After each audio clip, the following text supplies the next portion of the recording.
Bonjour à tous, eh bien on se retrouve au mois de mars là sur le spot du lac du Monténard pour la reprise de la saison et aussi pour tester un petit peu les dernières nouveautés de cette année.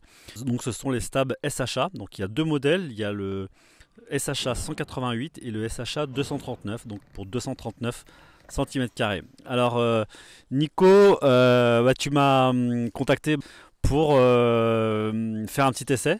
Donc voilà, on s'est donné rendez-vous ici sur le spot et on a monté ça sur ton foil et là du coup on voulait avoir un petit peu ton premier ressenti. Alors dis-nous tout. Ouais, merci pour l'invite. Parce que moi, on m'a posé aussi des questions sur ces nouveaux stables. Alors j'ai dit, ben moi j'aimerais bien savoir aussi. Donc les premiers ressentis, moi ce que je m'attendais, c'est un stable qui permet d'aller plus vite. Donc c'est le cas. Mais je me demandais aussi si ça allait être aussi facile de démarrer tôt, si dans les transitions ça allait pouvoir être tolérant aussi. Et en fait, franchement, le plus gros. C'est vraiment du bonheur. Et, enfin, je sais pas, mais pour les skieurs, c'est comme si vous passiez d'une ou de paire de skis non fartée à une paire de skis qui est super bien fartée. Ben voilà, c'est la même différence, c'est-à-dire que là, ça va complètement libérer la glisse. Surtout, moi, ce que j'ai apprécié, c'est qu'on démarre aussitôt. Donc ça c'est vraiment bien. Et après le plus petit, alors le plus petit est moins tolérant forcément, mais par contre, alors là ça va, mais ça va vraiment à 2000 à l'heure quoi. Enfin moi ça m'a surpris parce que notamment pour les virages, on peut tourner super court, vraiment super court. Voilà. Ok, bah écoute, merci. Alors maintenant on va parler un petit peu technique. Alors ce stab, donc ça c'est le stab SHA. SHA simplement pour Super High Aspect. Alors en fait il faut savoir que chez Alpine Foil sur la gamme Hawk, on utilise des ailes à haut ratio, donc qui sont les Regatta 850 et Regatta 1100, mais également les Cruise 1250 et 1450. Alors c'est vrai que l'année dernière, j'étais un petit peu frustré, c'est-à-dire que je trouvais qu'effectivement on avait une bonne glisse, mais je sentais qu'il y avait un petit truc qui freinait un petit peu et je me suis dit tiens on peut peut-être aller creuser encore un peu pour essayer de gagner un petit peu en glisse. Et du coup on est parti donc sur ces stabilisateurs, donc en super high aspect. Alors pour le côté un peu technique, sur le 239 on a un aspect ratio de 8,6 et sur le 188, on a un aspect ratio de 11,2. Donc c'est un ratio qui est très très élevé et par contre qui va apporter énormément de rendement. Alors la particularité donc de ces stabilisateurs, donc c'est d'être totalement plat, comme vous pouvez le voir ici sur cette vue. Et donc ça c'est tiré un petit peu de ce qu'on fait en aéronautique sur les avions d'accro. Donc sur ces avions là on cherche à avoir un taux de roulis en tonneau qui est très élevé. Et moi dans ma tête je me disais voilà ce qu'on cherche un petit peu aussi en wing c'est d'avoir un aspect un peu carving, quelque chose qui déclenche plus fort dans les courbes. Et du coup on est parti sur cette idée d'être sur un stable plat pour cette raison. Après, côté construction, en quelques mots, moi dans ma vision, il faut que le stabilisateur soit très rigide. C'est-à-dire que même si on est sur un nouveau profil qui est très fin, il faut qu'on ait quelque chose de très rigide.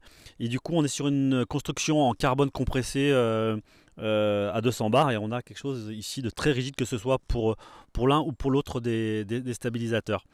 Alors, concrètement, au niveau du ressenti, vraiment de ce stabilisateur, si vraiment on va sentir qu'avec le foil accélère, ça y est là, maintenant il est débridé, et on arrive à avoir vraiment de belles accélérations.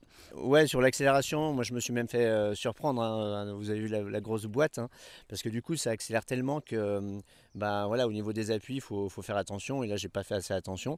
Moi, là où ce que j'ai vraiment préféré, c'est par exemple pour vraiment le tester, c'est quand on met l'aile en panne et qu'on fait un peu de pumping. Et là, faut laisser glisser parce que moi, j'ai pompé tout de suite et en fait, faut laisser glisser complet. Parce que au début en fait ça glisse tellement longtemps que le pumping on peut le commencer vachement plus tard. Enfin je parle avec le plus gros des deux stables. Et puis après ben moi j'aime bien faire des virages etc. Et là je me suis vraiment fait plaisir quoi, parce que du coup ça tourne vite quoi. Tout à l'heure, on a parlé de la vitesse, mais en fait, en réalité, ça n'apporte pas que de la vitesse. Ce haut ratio, qu'est-ce qu'il va apporter? Il va apporter avant tout du rendement. Le rendement, c'est ce qui va apporter vraiment cette allonge. L'allonge qu'on a justement au niveau du jibe, où là on a pratiquement plus de traction dans l'aile. Et là du coup on sent vraiment que le foil il glisse comme sur des roulements à billes, où vraiment il va allonger, allonger. Et là où on a aussi ce ressenti, c'est je trouve au niveau du pumping. Quand par exemple on est entre deux molles et qu'on veut passer d'une molle à une autre, on commence à pomper, on sent que le foil génère énormément et que là, la glisse crée du vent apparent. Et là, ouais, c'est vrai que c'est assez sympa comme sensation. Ouais, peut-être un dernier petit mot, enfin, j'insiste dessus, mais moi ce que je voulais voir c'était aussi si c'était pas trop technique justement, et si pour le démarrage ou pour les transitions ou autre, ça allait pas trop décrocher. Et franchement, là pour le démarrage, enfin, faudrait vraiment que je puisse sauter d'une planche à l'autre pour voir la différence avec le stab perf, parce que je pense que c'est aussi facile de démarrer avec, quoi. Voilà. C'est vrai que le 239, c'est un stab qui est très tolérant. Comment on va dire choisir entre un stab le 188 ou le 239? Ça, c'est la question qu'on peut se poser. Moi, je dirais que le 239, il sera intéressant. Ça va permettre de gagner en plage basse. Il va être plus tolérant, notamment si vous avez un plan d'eau qui est houleux, donc par exemple dans la vague.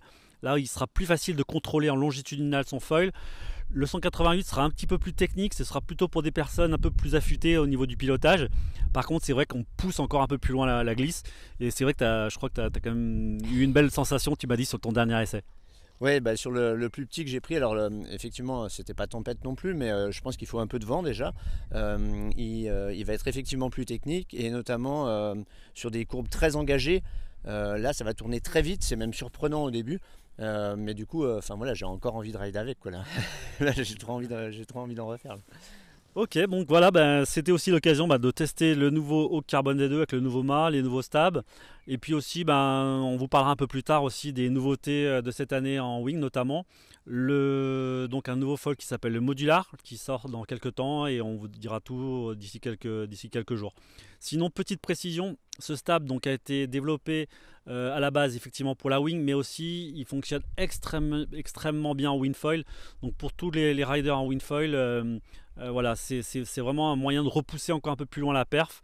Là aujourd'hui, pour les petits essais qu'on a fait avec alors moi j'étais en 850, j'étais en 6 mètres. En vitesse de pointe, là j'ai atteint une vitesse de pointe de 23,5 nœuds en max et 23,4 sur 10 secondes. Ce que j'ai jamais fait jusqu'à maintenant en wing en tout cas. Voilà. Ouais, mais merci bien en tout cas pour l'essai, c'était top. Moi aussi j'étais en 850 et je me suis régalé. Allez, merci Nico, on se retrouve bientôt sur l'eau. Ouais, avec un peu plus de chaleur. Ouais, on espère. Allez, merci à tous, bye.